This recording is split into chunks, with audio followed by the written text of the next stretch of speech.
오늘 우리에게 주신 하나님 말씀은 누가복음 4장 21절부터 24절까지 말씀입니다.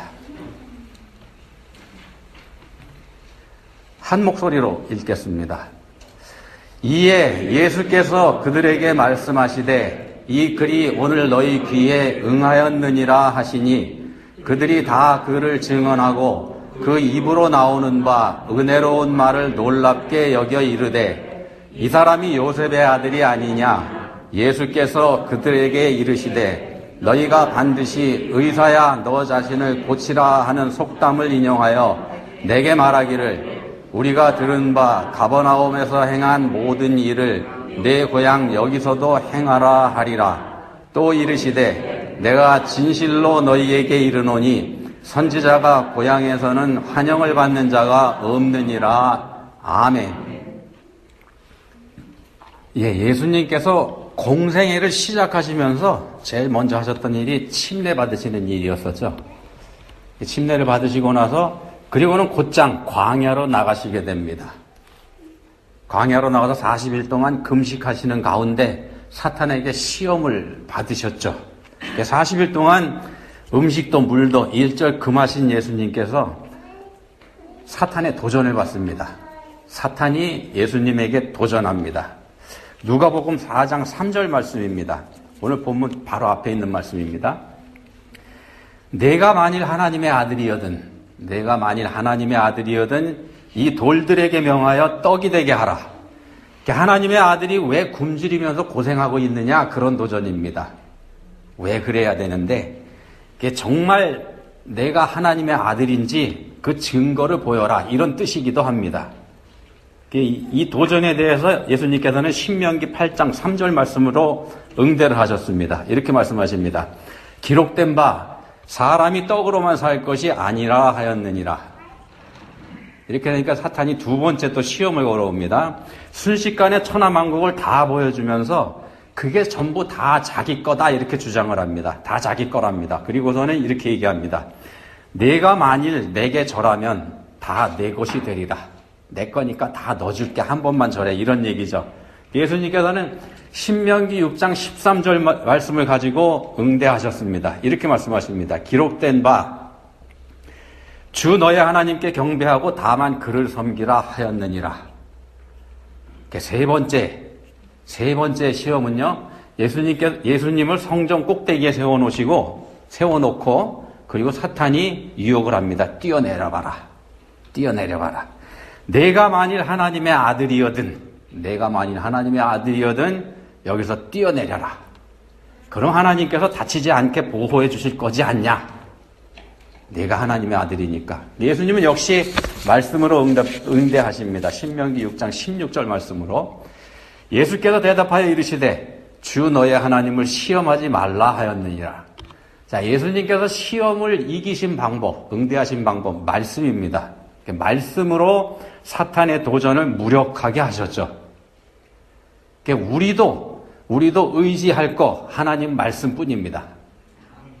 하나님이 정말 계시긴 하는지, 하나님이 정말 나와 함께 하는 게 맞기는 한지, 이런 의심이 들 때, 그리고 또 견디기 힘든 환난을 우리가 당할 때, 그때도 우리가 기댈 것 하나님 말씀뿐입니다.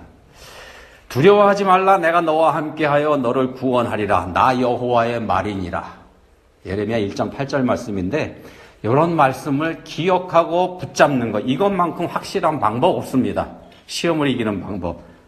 그렇게 하려면 우리가 반드시 해야 될 일이 있습니다. 말씀을 알아야 되는 것. 그래서 성경 읽기가 중요합니다. 자, 근데 말입니다. 사탄이 세 가지 시험을 걸었는데 이 세 가지 시험 안에는요, 사탄의 또 다른 흉계가 숨어 있습니다. 어떤 거냐면요, 사탄이 예수님을 시험할 때 반복하는 말이 있었죠. 내가 만일 하나님의 아들이거든. 내가 만일 하나님의 아들이거든 이 돌들에게 명하여 떡이 되게 하라. 내가 만일 하나님의 아들이거든 여기서 뛰어내려라. 이렇게 유혹을 했습니다. 사탄은 예수님이 하나님의 아들이라는 사실, 이거 알고 있었습니다. 예수님이 성자 하나님 자신이시라는 데까지 알고 있었는지 어땠는지 그것까지는 몰라도요. 적어도 예수님이 보통 인간은 아니라는 사실, 요건 사탄이 눈치채고 있었습니다. 그래서 도전합니다. 네가 만일 하나님의 아들이거든. 무슨 말인가 하냐면요. 너 인간 아니지 않냐 그런 얘기입니다. 사람 아니지 않냐. 사탄의 입장에서는요. 예수님이 인간이면 안 됩니다. 사탄의 입장에서는 예수님이 사람이면 골치 아픕니다. 왜냐하면은 모든 인간은 아담 때로부터 다 죄인인데 그래서 전부 다 사탄의 종이 돼 있는데 근데 예수님은 아니거든요. 사탄이 가만히 보니까 자기가 통제할 수 없는 인간이 나타난 겁니다. 예수님한테는 죄가 없으니까. 사탄이 마음대로 못하죠. 그런 인간이 나타났다는 겁니다. 사람이 안 됩니다. 그래서 사탄이 도전합니다. 너는 인간이 아니라 하나님의 아들이지 않느냐. 자, 예수님이 인간이 아니어야지만요. 십자가에서의 죽음도 인간들과 상관없는 게 됩니다. 요거 엄청난 흉계입니다. 어마어마한 흉계가 들어있는 말입니다. 성자 하나님이신 예수님이 인간으로 오셨는데 그분이 그 인간성을 버리시면 그러면 십자가의 대속이 성립이 되진 않습니다. 인간의 죄값, 인간이 치러야 완전합니다. 짐승으로 대신 해봤지 않습니까? 구약 내내. 근데 그거 일시적인 것밖에 안 됩니다. 사람의 죄값 사람이 치러야죠. 그래서 사탄이 시키는 대로 예수님께서 기적을 행해 보이시면 그 인간성을 부인하는 게 됩니다. 하나님의 아들로 돌아가 버리는 거죠. 그리고 사탄은 하나님을 이기는 게 됩니다. 하나님이 사탄이 시키는 대로 했으니까. 그런 흉계가 들어가 있습니다. 자, 사탄의 이 도전은 여기서 끝나지 않습니다. 어디까지 이어지는가? 십자가에서 예수님께서 숨지기 직전 마지막 순간까지 이 도전이 계속됩니다. 십자가에 달리신 예수님께서 돌아가시기 직전에 사탄이 사람들을 통해서 계속해서 도전하지 않습니까? 마태복음 27장 40절. 내가 만일 하나님의 아들이거든 자기를 구원하고 십자가에서 내려와라. 사람들이 조롱하면서 했던 말이지만은요, 이 말이 사탄의 말도 그대로입니다. 사탄이 조종을 한 겁니다. 자, 예수님이 인간인 동시에 하나님이라는 사실은 우리 인간의 머리로는 이해 불가능합니다. 100% 인간이면서 100% 하나님, 우리 머리로 이해가 안 됩니다. 그래서 논란거리입니다. 기독교 역사는 예수님의 신성과 인성을 동시에 인정하지 않는 모든 주장과 이론들, 이거 다 하나씩 쳐내면서 성육신 교리를 완성해 왔습니다. 우리가 지금 배우고 알고 있는 성육신 교리. 다 쳐버리고서, 잘못된 교리들 다 쳐버리고서 성경에서 말씀하는 그대로 받아들이게 된 게 지금 우리가 알고 있는 성육신 교리입니다. 성자 하나님이 인간이 돼서 오신 것. 자, 신성과 인성을 함께 인정하지 않는 주장. 함께 인정하지 않으면 그게 이단입니다. 이단의 판단 기준이 그겁니다. 말씀이 육신이 되어 우리 가운데 거하심에 라고 하는 요한복음 1장 14절 말씀을 인정하는지 아닌지 그거 보면은 이단이 드러납니다. 이단인지 아닌지. 인정하지 않을 때 이단입니다. 둘 중에 하나만 인정하면 이단입니다. 그런 이단들이 그동안에 수없이 나타났다 사라져 갔습니다만 십자가에 달려서 돌아가시기 직전까지 예수님에게 시험을 걸었던 것처럼 사탄은 지금도 그리고 앞으로도 그 도전을 계속 해올 겁니다. 본문에도 보시면은 예수님의 신성을 부인하는 시도가 있죠. 예수님의 신성을 부인하는 시도가 본문에 있습니다. 예수님의 고향 나사렛 동네 사람들이 그 일을 합니다. 물론 예수님의 출생지는 성경의 예언과 또 성경에서 증언하는 대로 다윗의 마을인 베들레헴이 고향입니다만 거기는 출생지일 뿐 예수님이 성장하고 생활하신 그렇게 보면은 성장하고 생활하신 갈릴리 나사렛 여기가 고향이나 다름없습니다. 그래서 본문의 나사렛 사람들, 이 사람들은 예수님을 잘 아는 사람입니다. 아주 잘 압니다. 아주 잘 아는 사람들입니다. 근데 그게 문제가 되죠. 함께 자랐고 함께 살았기 때문에 누구보다도 잘 안다고 믿고 있습니다. 믿고 있습니다. 근데 사실은 이 사람들이 아는 건 인간 예수일 뿐입니다. 인간 예수만 알 뿐. 그래서 의심합니다. 예수님에 관해서 들려오는 소문, 요걸 의심합니다. 본문 23절에 보시면 예수님께서 이 사람들의 마음을 알고 먼저 드러내 버리십니다. 사람들의 마음을. 이렇게 말씀하시죠. 당신들이 나한테 의사야 너 자신을 고치라. 이게 속담인데요. 의사야 너 자신을 고치라는 속담을 가지고 나한테 말하고 싶은 거지 않냐. 이거 드러내 버리십니다. 이게 무슨 뜻인가 하면요. 네가 정말 의사라면 어디 너 자신부터 한번 고쳐보시지. 우리가 보는 앞에서. 이런 조롱입니다. 예수님한테 풀어보면은요. 동네 사람들이 예수님한테 그런 마음을 가지고 있습니다. 우리가 너를 다 아는데 네가 뭘 했다고? 우리 앞에서도 한번 해보시지. 이런 겁니다. 자, 그럼에도 불구하고 예수님께서 하신 놀라운 말씀, 본문 22절의 표현대로는 은혜로운 말, 요걸 듣고서는 이 사람들도 놀라지 않을 수 없습니다. 인간 예수만 알고 있지만 자기들이 알고 있는 그 예수가 아니었기 때문에 그렇습니다. 그래서 이 사람들이 이런 말을 합니다. 이 사람이 요셉의 아들이 아니냐. 이 사람이 요셉의 아들이 아니냐. 놀라움과 감탄을 담은 말이기도 하지만은요. 누군가의 입에서 튀어나온 이 한마디 말이 분위기를 확 바꿔버립니다. 사탄이 역사하기 때문에. 일순간에 분위기가 바뀌어서 그리스도로서의 삶을 시작하신 예수님을 그냥 나사렛 동네 사람으로 묶어버리는 말이 되어버렸습니다. 나사렛 동네 사람으로. 예수님의 신성을 인정할 수 없다는 겁니다. 그냥 인간 예수라는 겁니다. 저 사람 요셉의 아들 예수일 뿐이다. 이렇게 보는 겁니다. 사탄이 예수님의 인성을 부인하려고 한 거.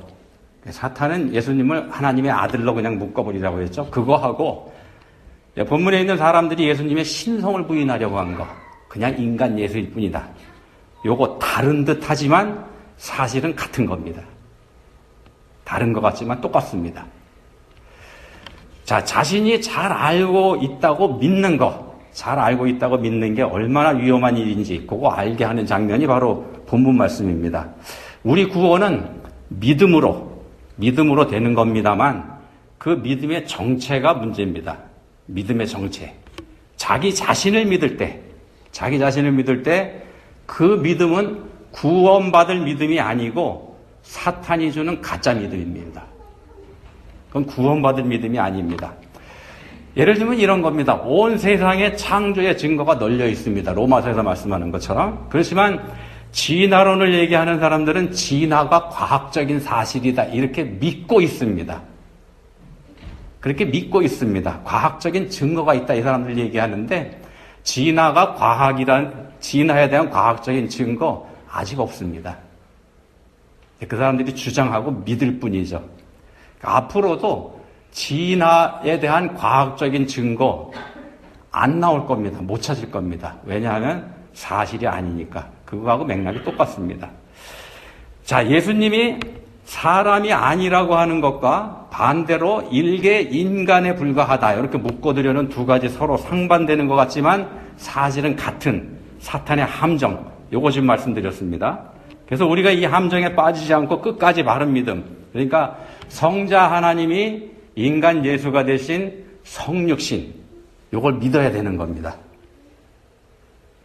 성자 하나님이 인간으로 오신 이 성육신 사건을 우리가 믿어야 믿음이 바로 됩니다. 요한복음 1장 45절 46절 말씀이 이렇게 되어 있습니다. 요한복음 1장 45, 46절. 빌립이 나다나엘을 찾아 이르되 모세가 율법에 기록하였고 여러 선지자가 기록한 그 일을 우리가 만났으니 요셉의 아들 나사렛 예수니라. 나다나엘이 이르되 나사렛에서 무슨 선한 것이 날 수 있느냐? 빌립이 이르되 와서 보라 하니라. 여기 나다나엘이라는 사람이 등장하죠. 나다나엘. 자, 요셉의 아들 나사렛 예수가 성경에서 말씀하신 메시아, 구세주라는 말을 빌립에게서 전해 들은 나다나엘이 이렇게 일갈합니다. 나사렛에서 무슨 선한 게 날 수 있느냐? 나사렛에서 무슨 선한 게 날 수 있느냐? 무슨 뜻인가 하면요, 나도 성경을 좀 아는데 메시아가 어떻게 나사렛에서 나오냐? 이 얘기입니다. 성경에서는 베들레헴에서 오신다고 되어 있지 않습니까? 자, 그런 나다나엘이, 그런 말을 한 나다나엘이 빌립이 와서 보라고 설득을 했을 때 그 말에 그냥 반신반의하면서 따라가 봅니다. 따라가서 예수님을 만나게 되죠. 그때 예수님께서 나다나엘을 보시고 이렇게 말씀하십니다. 47절. 예수께서 나다나엘이 자기에게 오는 것을 보시고 그를 가리켜 이르시되 보라, 이는 참으로 이스라엘 사람이라. 그 속에 간사한 것이 없도다. 그 속에 간사한 것이 없도다. 여기서 간사하다 이런 말이 있죠. 간사하다, 이거는 기만, 교활, 술책 뭐 이런 거 뜻하는 말이지 않습니까? 근데 성경에서는요, 성경에 보시면은 하나님을 두려워하는 사람을 가리켜서 의로운 사람 이렇게 얘기합니다. 성경에서 말씀하는 의로운 사람은 하나님을 두려워하는 사람입니다. 그게 성경적 개념의 의로운 사람입니다. 근데 요거하고 반대되는 개념이 간사하다입니다. 간사하다. 하나님을 두려워하는 사람이 의로운 사람이고 그 반대되는 사람이 간사한 사람 이렇게 됩니다. 그래서 간사한 게 없다는 말은요, 하나님을 두려워하는 의로운 사람이다 이런 뜻이 됩니다. 시편 32편 2절에서 이렇게 말씀합니다. 시편 32편 2절. 마음에 간사함이 없고 여호와께 정죄를 당하지 아니하는 자는 복이 있도다. 간사함이 없고 정죄함을 당하지 아니한 자, 복이 있도다. 간사함이 없다고 하는 거는요, 구원받을 만한 믿음이 있는 사람이다. 그런 뜻도 된다는 겁니다. 예수님께서 나다나엘을 그런 사람으로 평가하신 겁니다. 자, 나다나엘이 이렇게, 어떻게 그럼 이런 평가를 받았는가? 계속해서 보시면요, 요한복음 1장 48절, 이렇게 말씀합니다. 나다나엘이 이르되 어떻게 나를 아시나이까? 예수께서 대답하여 이르시되 빌립이 너를 부르기 전에 내가 무화과 나무 아래에 있을 때에 보았노라. 그리고 예수님의 이 대답에 대한 나다나엘의 반응이 그 다음 절인 49절인데 이렇게 되어 있습니다. 나다나엘이 대답하되 랍비여, 당신은 하나님의 아들이시요 당신은 이스라엘의 임금이로소이다. 나사렛에서 무슨 선한 게 날 수 있느냐, 이렇게 말했죠, 나다나엘이. 그랬던 나다나엘이 예수님의 한마디 말씀에 곧바로 생각을 바꿔서 믿음을 고백합니다. 당신은 하나님의 아들이시요 당신은 이스라엘의 임금이다. 이렇게. 나다나엘은 나사렛 사람들하고 달랐던 겁니다. 예수님 고향 사람들하고 달랐습니다. 여기서 말씀하는 무화과 나무 아래가 뭔지 우리가 정확하게 모릅니다. 무화과 나무 아래가 뭘 뜻하는지. 그렇지만 무화과 나무 아래를 예수님께서 알고 계셨고요. 예수님께서 그걸 알고 계신다는 사실에 나다나엘이 엎드려집니다. 예수님을 즉각 인정을 합니다. 예수님께서 그 사실을 안다는 사실에. 성경을 아는 나다나엘, 이 나다나엘에게는 나름대로의 신앙이 있었습니다.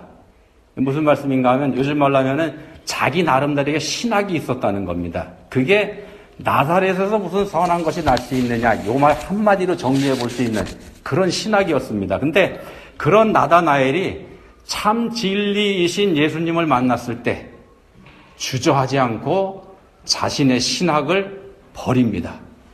지금까지 지켜왔던 신학을. 그리고 즉시로 놀라운 고백을 하는 게 이겁니다. 당신은 하나님의 아들이시요 당신은 이스라엘의 임금이로소이다. 이 말씀 가만히 보시면은요, 예수님의 신성과 인성을 다 인정하는 고백입니다. 이 나다나엘이 누군지 분명하지 않습니다만 많은 사람들이 아마도 예수님의 12제자 중에 하나인 바돌로메일 것이다. 바돌로메라는 제자가 있어 그 사람일 거다 이렇게 봅니다. 부활하신 예수님께서 갈릴리 바다에서 밤새 고기 잡던 제자들을 찾아오셨죠. 아침에. 그런 사건이 요한복음 21장에 기록되어 있는데 거기에도 나다나엘이 함께 있었습니다. 그 제자들 중에 있었습니다. 여기가 어디냐면은 베드로한테 예수님께서 요한의 아들 시몬아 내가 나를 사랑하느냐 하고 3번 물어보셨던 그 자리입니다. 예수님의 공생의 시작할 무렵, 좀 전에 읽어드렸던 누가복음 4장은 공생의 시작하신 무렵이죠. 그때 믿음을 고백했던 나다나엘이 요한복음 21장 십자가와 부활 이후에도 여전히 변하지 않고 그 자리에 있었다는 말씀입니다. 굳건한 믿음이라는 게 바로 이런 겁니다. 타협하지 않는다는 그럴듯한 핑계를 가지고 믿음인 채 자기 주장을 고집하는 것, 이건 참 믿음 아닙니다. 참 진리 앞에서도 고집을 부리고 서 있다면, 나사렛 사람들이 지금 그러고 있죠. 물론 진리가 아닌 것과 타협하면 안 됩니다. 그건 물론 안 됩니다. 그러지만 참 진리 앞에서는 겸손해지는 게 또 참 믿음입니다. 참 믿음은요, 자신의 신념을 믿음으로 포장하지 않는 겁니다. 신념하고 믿음하고는 다른 거죠. 신념을 믿음으로 포장하지 않는 것, 이게 참 믿음입니다. 예수님께서 나다나엘에게 간사한 게 없다고 말씀하신 뜻이 바로 이런 거라고 우리가 생각해 볼 수 있습니다. 참 진리 앞에서 겸손해지는 것. 그러면 우리가 어떻게 진리와 비진리, 그러니까 참 진리와 비진리를 구별할 수 있을까? 다른 거 없습니다. 말씀과 기도입니다. 말씀과 기도가 구별할 수 있는 방법이고 능력이고 그렇습니다. 사실 우리한테는요, 참 진리, 비진리를 제대로 구별할 능력 없습니다. 사탄이 교묘하게 바꿔가지고 들어오는 거 구별하기 어렵습니다. 우리의 죄성이 우리가 제대로 판단하는 걸 방해하고 진리에 접근하지 못하도록 가로막습니다. 죄가 하는 역할이 그겁니다. 그렇기 때문에 우리한테는 제대로 판단할 능력이 없습니다. 그래서 기도해야 되는 겁니다. 기도가 답입니다. 기도로 하나님의 도우심을 구하고 또 기도하면서 하나님의 응답을 들어야 되는 겁니다. 기도하면서 하나님의 응답을 들어야 됩니다. 어떻게 응답을 들을까? 난 한 번도 응답받은 적도 없는데, 그렇게 생각하는 분들 계실 것 같은데, 말씀이 뒷받침이 돼야 되는 겁니다. 말씀이 뒷받침이 돼야 됩니다. 하나님께서는 말씀으로 응답하십니다. 우리는 기도 응답, 기적적인 방법을 통해서 우리한테 응답이 오기를 원합니다만 그런 경우는 아주 희귀합니다. 성경에 그런 경우 많이 있긴 합니다만 그 따지고 보면은 얼마 안 됩니다. 그게 기적적인 응답 그렇게 많지 않습니다. 우리가 기도할 때 하나님께서 응답하십니다. 반드시 응답하십니다. 응답받지 못하는 거는요, 응답하지 않으신 게 아니고 응답을 우리가 무시한 경우가 태반입니다.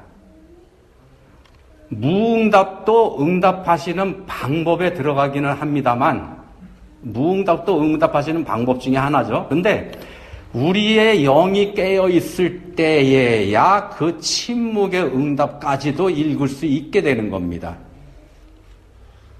그 방법이 말씀이라는 겁니다. 하나님께서는 말씀을 통해서 우리한테 대답하십니다. 기도하면서 말씀을 대하면 하나님의 대답이 들립니다.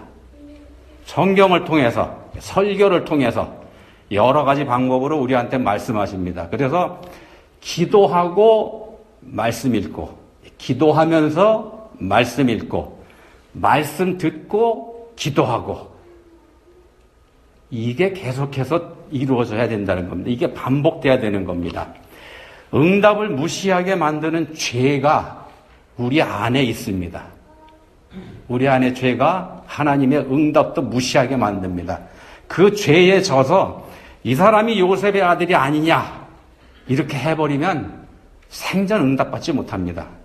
그렇지만 나사렛에서 무슨 선한 것이 날 수 있느냐 라는 의심이 들더라도 말씀 앞에 나아가면 그런 믿음 주십니다. 듣게 해주십니다. 기도만 하는 거, 말씀을 보지 않고 기도만 하는 거는요, 이건 내 주장만 하는 거일 수 있습니다. 듣지 않고 내 말만 하겠다는 거죠. 기도만 하는 겁니다. 그게 말씀도 읽고 말씀도 들어야 된다는 말씀입니다. 기도하면서 말씀 읽고 말씀 들으면서 기도해 보시기 바랍니다. 우리 예수님은 말씀이십니다. 기도하시겠습니다. 하나님 아버지, 예수님의 고향 나사렛 사람들은 누구보다도 예수님을 잘 안다고 스스로 믿었습니다. 그렇지만 그 믿음은 참 믿음이 아니었다는 거 저희가 살펴봤습니다. 간절히 원하오니 저희에게 참된 믿음 주시기 원합니다. 말씀이신 주님 앞에 겸손히 나아가서 입을 열어 도우심을 구하고 눈을 열어 말씀 읽고 귀를 열어 응답하시는 말씀 듣게 해주시기 원합니다. 참 믿음 갖게 해주시기 원합니다. 예수님 이름으로 기도드립니다. 아멘.